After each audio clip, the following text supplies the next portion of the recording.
ولقد يسرنا القرآن للذكر فهل من مدكر. بسم الله الرحمن الرحيم. الحمد لله والصلاة والسلام على أشرف الأنبياء والمرسلين سيدنا Muhammad وعلى آله وصحبه أجمعين. Today we are going to study some issues in Tahara, that is purification.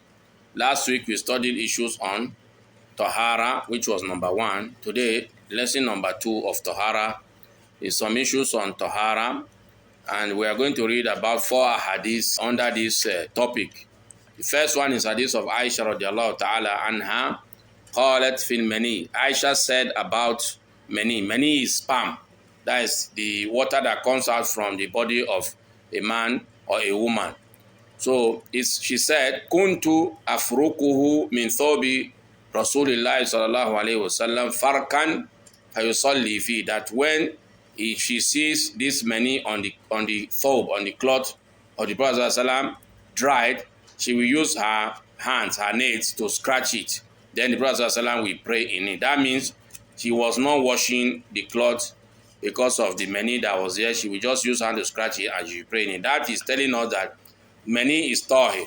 Mani, if they ask you, mani is tahir. So taharatul mani is pure. Then the second hadith is the hadith of Abdullah bin Abbas radiyallahu anhuma anna Nabi sallallahu alaihi wasallam kana yaghtasilu bi fadli Maymuna. Maymuna is one of the wives of the Prophet sallallahu alaihi wasallam. So when Maymuna is in the state of janaba or haid, the Prophet sallallahu alaihi wasallam used to, if Maymuna bath maybe in a bucket of water and the water remains, the Prophet ﷺ used the remaining one to bath. That is to tell us that if a woman that is in haid or istihada takes a bath, a man can use the remaining water that she used to take, but the water is not najis. This hadith is Sahih Muslim, just like the first one. The third hadith is the hadith of Abu Qatada radiyallahu anhu, that the Prophet ﷺ said about the cat. The cat, these cats you see around us, the Prophet said about them that innaha laysat binajis. The cats, they are not najis, because there are some hayawanat, there are some animals that are impure, like the dog. Those ones, they are impure. Dog, the swine or the pig, all those ones, they are najis. But like the cat, among the animals that are living around us, is not impure. It is pure. Innama hiya mina tawafin alaykum. The Prophet now said that it is among those animals that are going around us, living with us and serving us. Atawafun means khadamul bayt, those who serve the people in the house. Like you see the cat, people are using it for many things. They use it to chase rats, use it to chase insects. If you have cats in the house, you cannot have all those small insects in your house. The cat is going to chase them and finish them. So that's why Prophet said that innaha mina tawafina alaykum. So the cat is pure. Even if the cat touches your clothes, even if the cat lick your plate, the plate is pure. That's what the Prophet is saying. But if like a dog put his tongue in your plate or in your pot, then you have to go and wash that plate or pot, as we earlier mentioned, 7 times, and you have to use sand also to wash it. The final hadith is the hadith of Anas radiallahu anhu, who said that Qadima unasun min uqalin aw urayna. The rawi is doubting whether those people that came to the Prophet ﷺ, they were from Uqal or Urayna. Uqal or Urayna are names of places. So what he's saying is that some people came to the Prophet ﷺ, and these people were either from Uqal or Urayna. These are names of places, villages. Fajtawaw al-Medina. So when they came to Medina, they found the weather of Medina very harsh on them, and they were sick. You know, if you are not used to the weather in Medina, if you come to Medina, you'll be sick maybe for the first time. So they were sick. فَأَمَرَهُمُ النَّبِيُّ صَلَّى اللَّهُ عَلَيْهِ وَسَلَّمَ بِلِقَاحٍ. The Prophet ﷺ asked them that they should go to the she camels. They were she camels of Sadaqah. The Prophet ﷺ used to take care of them.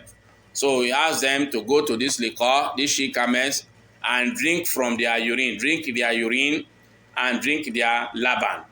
That is the cure. So when they now went and drank the urine and laban, they became well.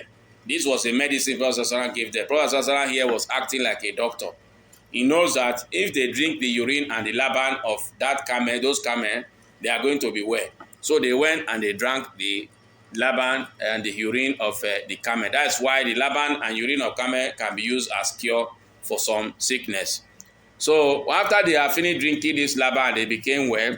They went and killed the rai, the shepherd, the person that was taking care of the camels. They went and killed the rai and they stole all the camels and ran away with them. Then the Prophet ﷺ now sent some Sahaba to go and look for them. So in pursuit of them, and the Sahaba went after them. They got them after they have gone far. Then they catch all of them. They brought them back to the Prophet ﷺ. The Prophet ﷺ was very, very annoyed. So he asked them, the Sahaba, to cut their hands and feet.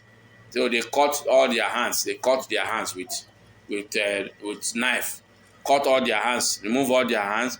Then they tie them on the sun and they remove their eyes. They use something to pluck their eyes as a punishment for them because they have killed the person that was taking care of the animal. So the Prophet was good to them, but they were bad to the Prophet. That was why the Prophet punished them in that way, for killing that person in that way, and also for stealing the camels. That was one of the reasons why they became well. So that was their punishment. So this hadith is very, very important, that if someone does good to you, don't reward the person with bad. So if you reward the person with bad, Allah subhanahu wa ta'ala will be after you. So the Prophet after he has asked these people to drink from the urine of the camel and drink the laban of the camel, and they became well when they were sick before, they went and killed the shepherd and took all the camels and ran away. So the Prophet has to punish them in the same way they did. So you kill one person, if 100 people kill one person, all the 100 people will be killed because of that one person. That's why it is very, very great to take the life of a person. Don't say this person is too small, you take the life. If you kill one person, if 100 people gather and kill one person, the law in Islam that all the 100 people will also die. So that was why the Prophet did them like that. And he asked them to cut all their hands and their legs, then tie them on the sun, pluck all their eyes, and they left them in the sun. Even they were asking for water to drink. Prophet said they should not give them water to drink until they died there. So that's how Prophet punished them. So this hadith or this lesson, we are benefiting that the Sharia is a simple Sharia. Islam has not made anything to be hard for us. It's a simple and fair Sharia. And because of that, it made that things that are difficult for people to do, or people are easily in need of them, it made them lawful to the people. So among them is like the cats. You know, the cats are always around us. If they have made cats unlawful for it, it would have been difficult, because the cat, even if you chase it, it will still come to your house. It always like to come near where people are. So that's why Prophet ﷺ made the cats lawful. Not that you will eat the cat. You cannot eat it, but you can make use of the cat. If it's in the house will be very clean. No cockroach, no rat. Because any small insect, cat is going to chase them and eat them. So that's why the cat is good also in the house, and it's clean. Even if the cat enter your plate or your pot, is clean. It's not najis, not like a dog. So among the benefits we get from this hadith is Tahara to maniyil insan. The sperm of a human being is tahir, is pure. So even if the sperm touches the clothes, it's not compulsory for you to wash the clothes. Then the second one is jawazu ikhtisali rajul bima baqiya min tahur al-mara. If a woman use water to perform ablution or use water to bath, a man can use the remaining water to bath. So the water is not najis. The third one is if a cat drinks from your bucket of water, the water is pure. You can use the water to bath, you can use it to perform ablution. And because this kind of thing is difficult because the cats are always around us. And also even like himar, the donkey.